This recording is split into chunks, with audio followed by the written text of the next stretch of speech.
Hey guys, I'm back. So this past week or last week, there was, I think it was an international festival. I don't know if it's a worldwide thing, United States thing, Houston thing, but I would say across most of the schools throughout Houston celebrated some kind of international festival. So at my kids' school, they had actually like an international festival parade, and then they actually had like this full-on festival over the weekend on Saturday. And what's kind of crazy was that I was at this parade, and so my kid goes to Frostwood. I consider it probably one of the better elementary schools throughout Houston. But one of the things that makes it wonderful is that it's so diverse. So I think they did a statistic on their Facebook webpage that I think it was represented by 54 different countries. Obviously not, you're not from there, but like your parents are descendants from different countries. But school represents, there's 54 countries within our little elementary school, which is pretty, I would say, pretty significant for just one area of Houston. And like so they had a festival, and so I had the story, right? So I one of my lenders that I work with often, she lives 2 blocks away from me. Obviously, her kid goes to the same school, and she was there with a realtor that I've actually transacted with in the past. And the realtor had just actually moved in the neighborhood. Their daughter is a little bit younger, a little bit not of age to go to Frostwood yet. But I was sitting there talking to her, and then she was like, "Hey, do you remember me?" And I was like, "Of course, like, yeah, we."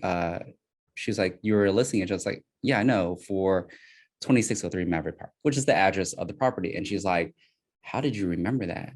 And that question always, like, I guess I get this question a lot. Like, how do I remember that? And now I will say that maybe, maybe because I really don't know other people, right? Maybe I do have some special ability to remember things. But there are certain things that I do remember better than others. I don't remember everything, but it seems like I do remember a lot of things. And I will tell you that I reflect on my day quite a bit, quite often. So, for example, as I lay in bed or something, I just kind of think about what I did throughout the day and kind of reflect on what I did, what I could have done better. But I do this like visualization where I just kind of walk through my day and what could I have done differently, or if I had a conversation with someone, what I could have said differently to have a better conversation. But I really take this visualization to another level, I would say. For example, I'm actually taking on this like biggest construction project I've ever done. And, I'm not in construction, but so I'm kind of doing this and I'm kind of visualizing my project. And the moment that I actually really visualize this project and I kind of like have an outer body experience, you could say, where I'm just kind of walking through what I would see. And I do this when I'm driving, which is maybe pretty terrible because sometimes I kind of snap out of it and just think like, where am I at? Miss my exit or something already. So it's probably a little dangerous. But for some reason, I do this visualization when I'm driving or when I'm like stretching, laying down. I just kind of have this outer body experience. But, it's kind of been proven, I've been taught that the other thing that helps me, I would say that helps me remember quite a bit is that, it's been proven that if you attach an emotion to an event, then it's easier to remember. I think one of the examples that I've always been given is that, like, if you remember, do you remember where you were when, 9/11 happened, where the World Trade Centers happened? And I remember, and always the question is like, hey, so do you remember what happened on August 11th? Not many people's gonna remember what happened on August 11th, but almost everybody remembers what happened on 9/11. I was actually still in high school that year. I think it was my senior year in high school.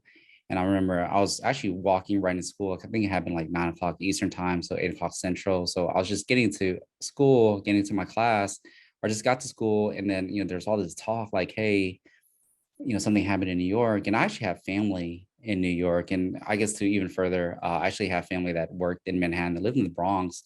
And I remember talking to them afterwards was that, for that day, if you were on the island, there was no subway service. So if you lived in the Bronx or Jersey or Brooklyn or wherever else, you actually had to walk home. So my cousins, they actually had to walk from, down in the city all the way back to the Bronx. So it was like a whole day walk for them.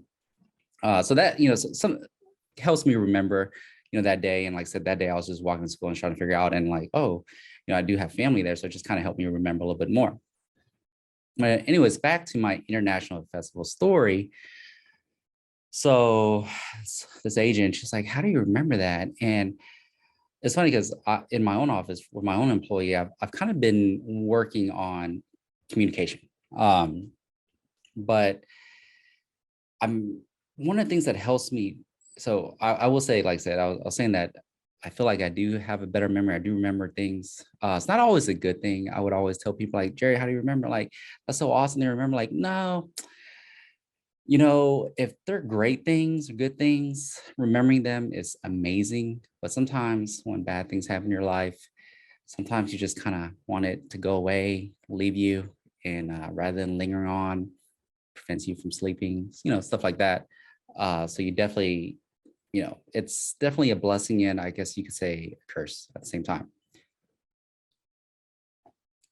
But so I was this agent, she came up to me and we're talking. She's like, how do you remember the exact address of the house that we transacted on? And I was like, well, that's funny that you say that because there's literally something I'm working on with my employees in my own office on how to better communicate, and it actually helps me remember and it will help them remember. So I'll give you another story was that, so we managed a lot of rental properties, over 400 properties at this point. And my staff came into the office and she was like, that house. And I'm like, stop right there. Start over, learn how to talk. I can't, I don't know what that house is. I need an exact address of the house. Right.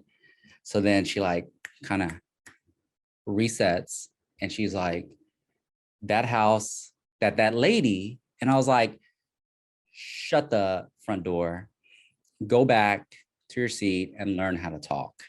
A little animated, it's kind of banter, joking a little bit, but it's to make a point, right? Sometimes if you tell someone like, hey, you need to say the name, the address and the street name, it doesn't help. But, once you kind of add a little animation to it, helps them trigger it. But ultimately, so in my office, we cannot say that house, that person. Every house has an address. Every person has a name. So I was telling her like, hey, it's funny because you say that because right now I'm literally working with this in my office that like for every single property that we work on is not that house. That house has a name, has an address, has a street name. So you gotta, and if you're trying to train other people, and the point, and this actually kind of came out not to remember, so to speak, right? But more for communication, I will tell you that it does get a little frustrating when someone comes up to me like, hey, that house, like I said, I manage over 400, transacted over 1,000 properties. I don't know what house you're talking about. And sometimes you don't want to be rude and kind of stop because a lot of people will say, hey, that house, and then blah, blah, blah. So like they just continue on. You don't want to stop the conversation in order for them so you're trying to figure out exactly what they're talking about as they talk. And that just kind of reduces your ability to communicate. The communication is bad. So I'm really doing this exercise to improve the communication inside the house.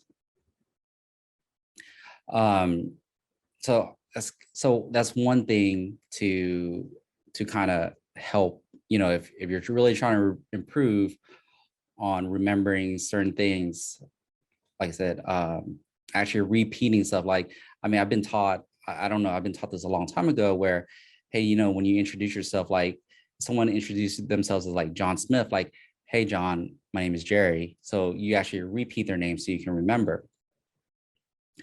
What is the next thing? So this actually kind of goes on to the next conversation that I really want to have. So today is the Bitcoin conference in Miami. So I have a really, really close friend.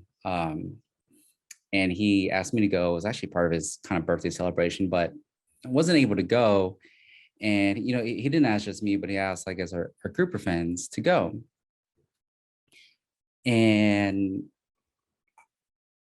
it's funny because like I'm actually pretty, not that I don't invest in any Bitcoin, but I was kind of interested in going in. If you ever heard me talk before, I actually go to quite a bit of conferences in general. Like I go, say, at least 3 a year, usually maybe 4 to 5, probably every year. And every time I go to a conference, I think there's two aspects to it that I really enjoy. One is I learn what they're trying to show at the conference, and two is the networking you learn from the people. So it's almost like a 50-50 split in terms of learning opportunities between the networking and the value that's provided at the conference. So I was kind of interested, just really not able to go to this conference. But some of our other friends, they were just kind of like, oh, I mean, what are you going to learn from this conference? And I'm, kind of defending my friend that's going. I was like, dude, like, if you've never been, then like, you don't talk mess about it. Like, they were saying like, what would you learn? Like, what could you possibly learn? I'm like, there's probably could learn a lot. And on top of that, it turns out there's like 25,000 people. So like my friend is not like one of 10 people going. There's 25,000 people going. So, kind of, discounting what you could get from the conference. But the thing that I was trying to say was that it's kind of funny. Like there's certain people that I've come across where they're like, oh, you just have an amazing memory. I don't have a memory like that. Like maybe not, but you're wanting to believe that, right? Is what I'm saying, is that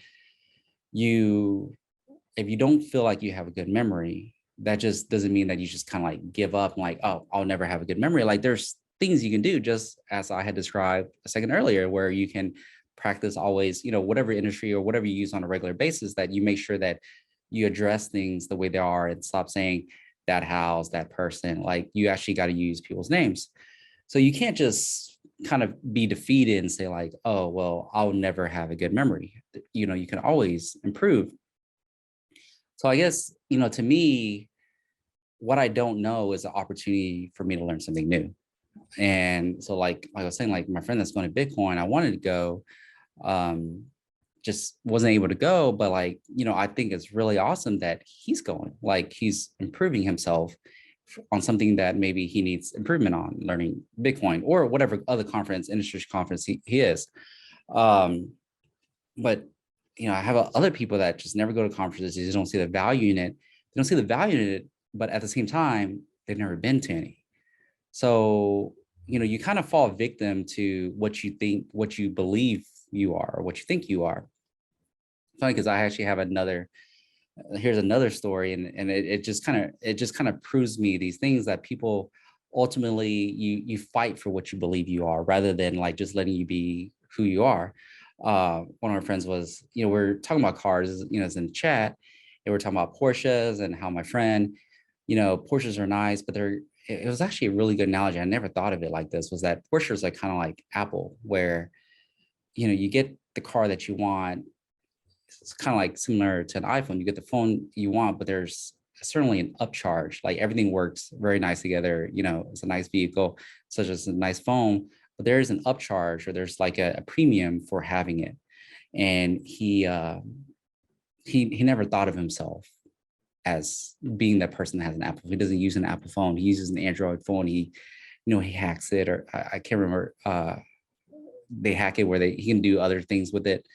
And he always considered himself an outcast. And I was like, that is almost like one of the most laughable things I ever heard. Like, you're as far away from outcast it is. And, everyone else in the chat sort of agreed also.